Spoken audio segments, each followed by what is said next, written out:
Good morning प्यारे बच्चों। आज हम करेंगे क्वेश्चन नंबर 6 लेसन नंबर 4 का इम्पोर्टेंट प्रश्न है। आपके अनुसार स्त्री पुरुष संघ में क्यों जाते थे, कारण दीजिए। एनसीईआरटी बुक में दिया हुआ है, काफ़ी इम्पोर्टेंट है, एक बार आया भी है। तो लिखेंगे वही पहले हमने बताया था, बौद्ध मठ के बारे में आपको बता दिया था पहले ही, तो उसके बारे में डिटेल्स लिख देंगे यहाँ पे। महात्मा बुद्ध के समय बौद्ध धर्म में संघ एक संगठित व्यवस्था के रूप में स्थापित हो चुका था। देखो, संघ जो था एक संगठित व्यवस्था थी, बिल्कुल पूरी की पूरी। संघ का संगठित व अनुशासित निकाय था। देखो, संघ जो है एक एक लिख देना यहाँ, एक संगठित व अनुशासित निकाय था का की जगह। ये बिल्कुल अनुशासित था और संगठित था। संघ में नियमों का पालन कर मोक्ष प्राप्त किया जा सकता था। देखो, संघ के जो नियम थे उनका पालन करके कोई भी भिक्षु या भिक्षु का मोक्ष प्राप्त कर सकती थी। ऐसी धारणा थी कि गृहस्थ जीवन में उन नियमों का पालन करना संभव नहीं था जिनसे मोक्ष प्राप्त किया जा सकता है। देखो, गृहस्थ जीवन में नियमों का पालन संभव नहीं था, इसलिए क्या था, उन्होंने ये बनाए मठ या संघ बनाए जिसमें जाके नियमों का पालन कराया करते थे यहाँ पे, और यहाँ पे मोक्ष प्राप्त किया जा सकता था उन नियमों का पालन करके।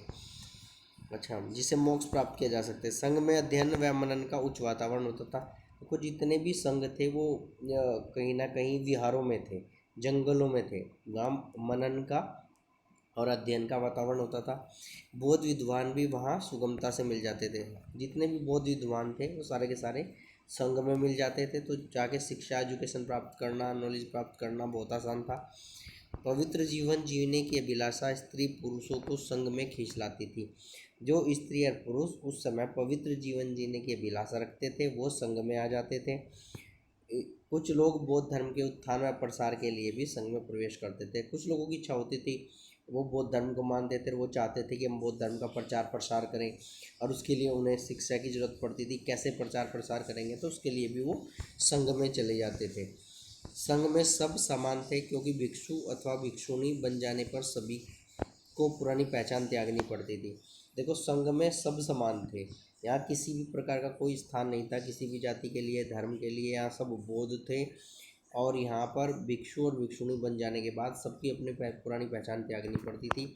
सबको अपना सरनेम और नाम वगैरह बदलना पड़ता था, तो पहचान ही छोड़ देनी पड़ती थी कि मैं कौन हूँ, बस वो एक बौद्ध भिक्षु है, यही बताना था सबको। अनेक स्त्रियां बौद्ध धर्म उपदेशिका बनने की आकांक्षा रखती थी। देखो, बहुत सारी स्त्रियां थी जो बौद्ध धर्म उपदेशिका बनने की आकांक्षा रखती थी, और इन बौद्ध धर्म उपदेशिकाओं को थेरी बोलते थे। अगर अलग से प्रश्न पूछा जाता थेरी क्या है एक नंबर में, तो ये बता देना। इसके अलावा आध्यात्मिक शांति के लिए भी स्त्री पुरुष संघ में जाते थे।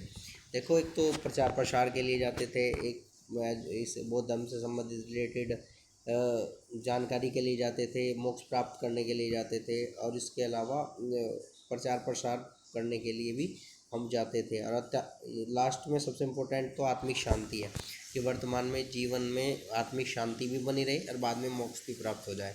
इसीलिए स्त्री पुरुष जो है वो संघ में जाते थे। धन्यवाद।